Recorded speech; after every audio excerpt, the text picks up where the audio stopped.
Good afternoon, Trinidad and Tobago. I'm Mahalia Joseph and C News is live at noon. And I'm Nasira Mohammed with sport.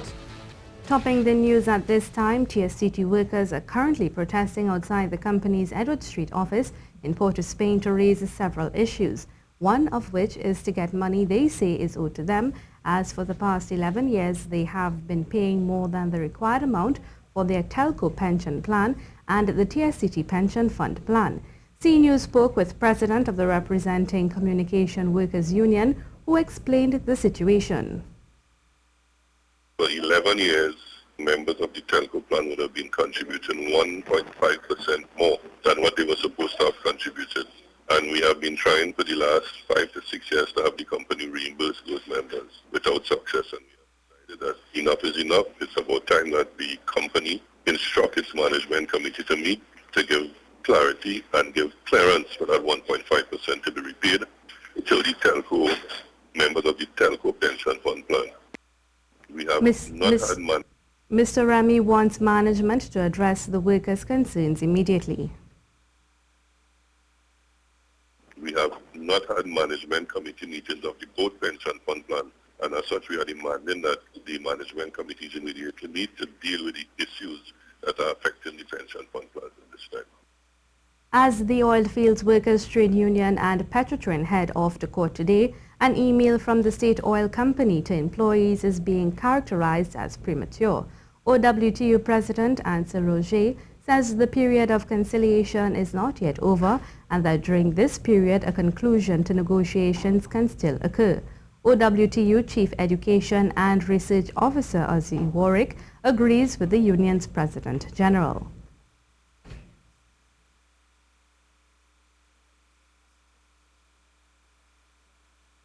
The judge said that it could always continue conciliation, and meaning that at any point in time, parties can still settle negotiations. Yeah, they just want bacchanal, and that's one of the problems we had with the statement. Yeah, we have a real problem with that statement. That's why we say it was premature. I mean, that statement was unnecessary and premature because parties are engaging still in discussions at the level of the. As a matter of fact, we're going in the industrial court now. The OWTU Petrotrin negotiations are at a point now where Mr. Warwick says case management is being done. Case management pertains to approaches used by both parties and the court for managing the life cycle of a case. The 1% offer from the company to the union is the root of the problem. Parents are not understanding how to be a good role model for their children. This from President of the National Parent Teachers Association, Zina Ramatali, as she responded to reports that there was an extremely low student turnout to school on Ash Wednesday. She said the NPTA has been pleading with its members to send their children to school on Ash Wednesday and the rest of the week, but for some reason they have failed to do so. She told Rishi Harinanan there are many factors contributing to this, but she said something has to be done to fix it. There was a 26.3% student turnout at primary schools and an 18.28% student turnout at secondary schools across the country on Ash Wednesday. The figures are a great concern for the National Parent Teachers Association. Parents are not really understanding, the importance of being a good role model for your children by encouraging them to be productive citizens. And it is something that maybe we need to take a deeper look. It's a lot of factors why children do not go to school on, for that week. Among the factors, some teachers said don't come to school because they're not going to be there, they're not going to be doing any work. Then the parents claim when they send the children to school, nothing productive is happening, no teaching, no contact teacher time is taking place. We cannot blame, go on the blame game. What I think we have to do is find real solutions that would work. There was a suggestion to have students and teachers take the entire carnival week off and have makeup classes at a later date. However, when children miss out on classes, it is very hard. While it is said that, there'll be makeup classes and so on, when the teachers have their scheme of work set out, it is very hard, to just drop in or continue with some of what they would have missed. The NPTA is hoping to meet with the Minister of Education, Anthony Garcia, in the coming weeks to devise a plan moving forward. Mr. Ramatali is hoping other stakeholders can join in the discussion to ensure the best decision is made. Rishi Harinanan, C News. You're watching the C News live report at noon. Remember, you can keep up to date with all the latest news on our website at ctvtt.com, or you can check out our Facebook and Twitter pages at C News Live.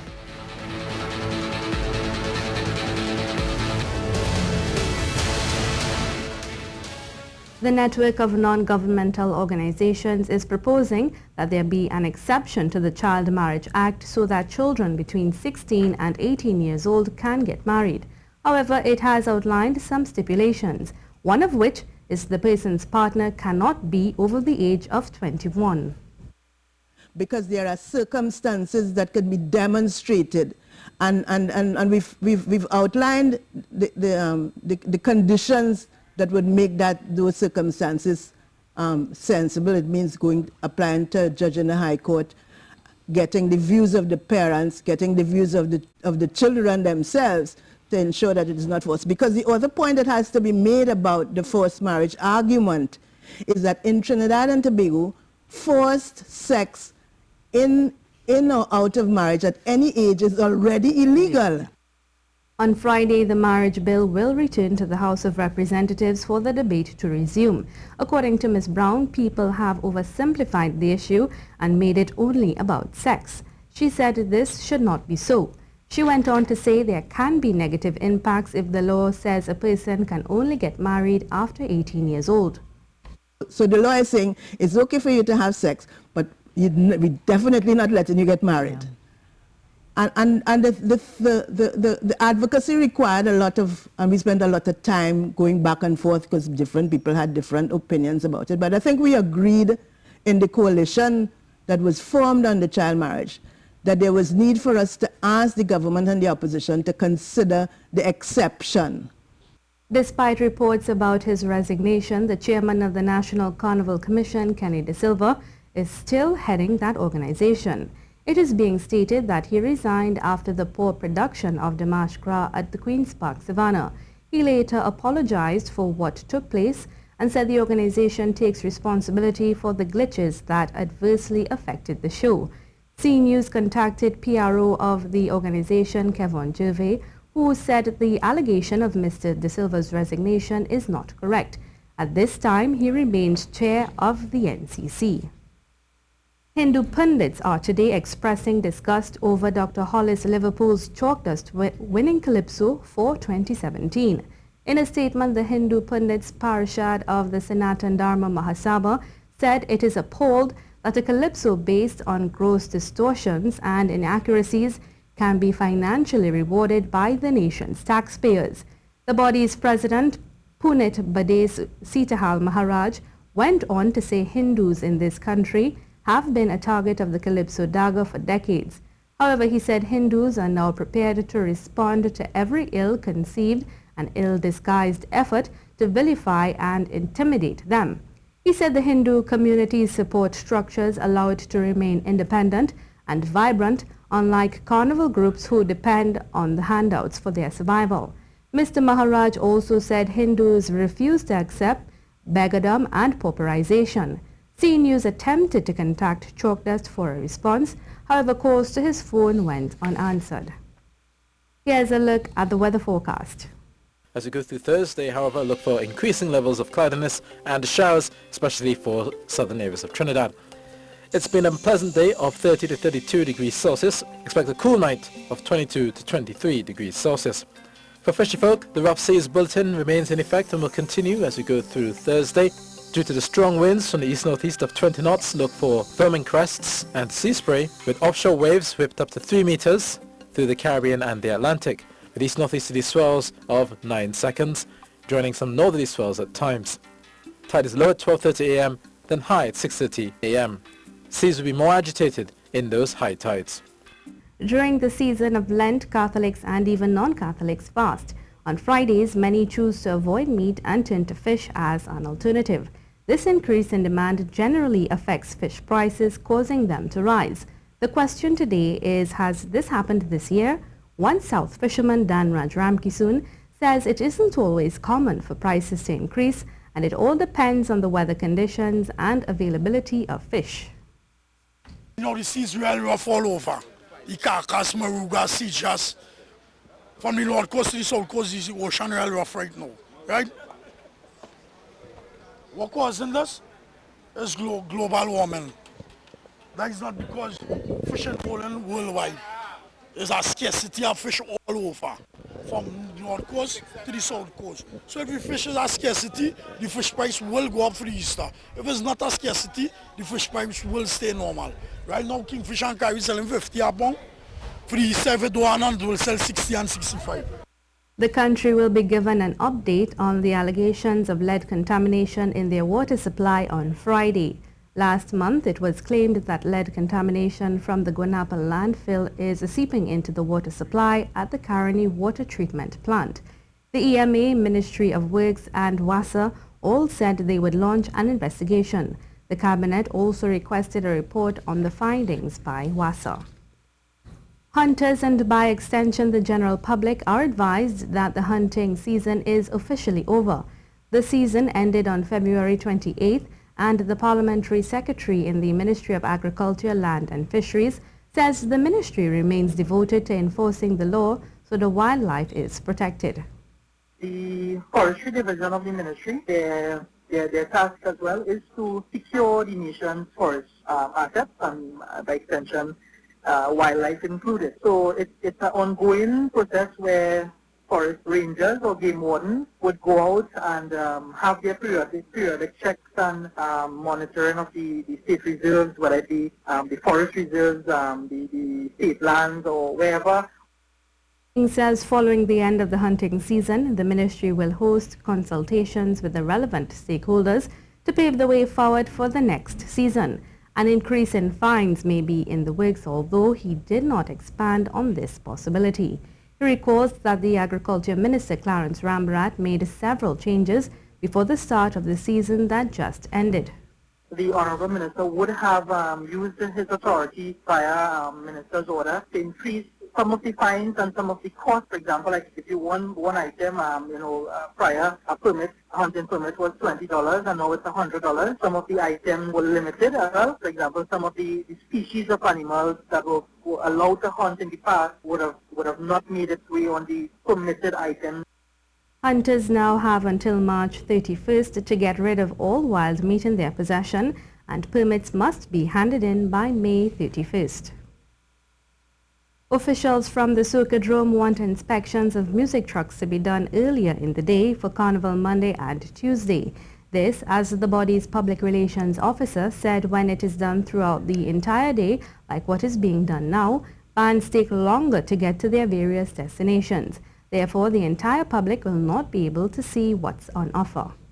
Because as they happen haphazardly throughout the day, you found many of our bands, not just our 5, but also others along the route, had to pause for sometimes an hour to make sure that these inspections were done and completed. And we want to participate and be fully cooperative, but that impacts everybody, people going to judging points, people coming to the Soukadrome, and people watching along the route. She was responding to questions as to why Tribe did not make it to the Soukadrome. Ms. Jones-Hunt went on to express Soukadrome's commitment to Carnival in this country. All the laws of Trinidad and Tobago, so the extra stops that we got, not just Tribe but also Humor, Heart, Bliss, did keep all of us back a bit and ended up with us missing the Soukadrome. Things happen every year, but that's why, as you said, we will pull everything apart and find a way to improve. So we'd love to work with the NCC and licensing officers to make that a little better and smoother for everybody who participates in Carnival. The Minister of National Security, Edmund Dillon, has thanked members of the Defence and Protective Services for their efforts in making Carnival 2017 crime-free. In a statement, the minister said the high presence and visibility of officers on the streets during this Carnival period contributed to safer festivities and minimized crime. Minister Dillon extended sincere condolences to the family of former Soldier Sergeant Dexter James and to the family of PC Shoincideno, who both passed away after separate incidents on Carnival Monday. Expressing concern over the murder of female citizens, the minister expressed condolences to to the family of Ambrosina Bernard and her daughter, Kathy Ann Bernard. Minister Dillon assured that the Ministry of National Security will continue to work to reduce crime in Trinidad and Tobago so as to make this country a safer place for all. US $125 million in cocaine has been seized by the Trinidad and Tobago Coast Guard along with the US Coast Guard. This was done in the waters off the coast of Suriname on February 16th. Coast Guards intercepted a 70-foot fishing vessel in international waters north of Paramaribo off the coast of Suriname. A search of the vessel was conducted and 4.2 tons of cocaine with an estimated street value of US $125 million, equivalent to TT $837 million, was seized. The seizure is one of the largest in the Atlantic since 1999. The fishing boat was then towed to San Juan, Puerto Rico, and 4 Guyanese nationals were detained in connection with the narcotics and subsequently transferred to U.S. federal law enforcement authorities in St. Croix, U.S. Virgin Islands, to face prosecution by the U.S. Attorney's Office. And it's that time now where I turn you over to my lovely colleague Nasira Mohammed. Nasira, what's happening in the world of sports? Well, Mahalia, the stadium is back up and running for sporting activities after all the carnival activities that was held there on Carnival Monday and Tuesday.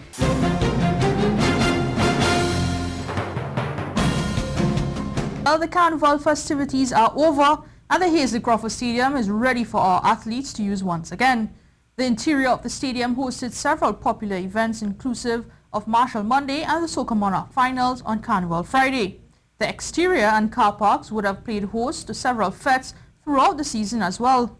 But on Wednesday, less than 24 hours after the popular last lap, the stadium is up and ready for use by our athletes and clubs. Among the athletes who stand to benefit from this development are those in the track and field fraternity who would be preparing for the curved trials, and the senior men's football team who will be training for World Cup qualifying action at the end of the month. And on to news of cycling now. Local sprint star Kwesi Brown finished a creditable 7th overall in the elite men's Karen event at the UCI World Cup in Los Angeles, California. Brown of Arima Wheelers Cycle Club took 350 points into the activities and reached the semi-finals after a second-place finish in heat number 3. But he finished just out of the top 6 and had to compete in the 7-12 finals. Unfortunately, he crashed and was joined 11th in the end. But his performances to date sees him 7th overall in the Karen event and has sewn up automatic qualification for April's World Championships in Hong Kong and in China. And that was the sport for today.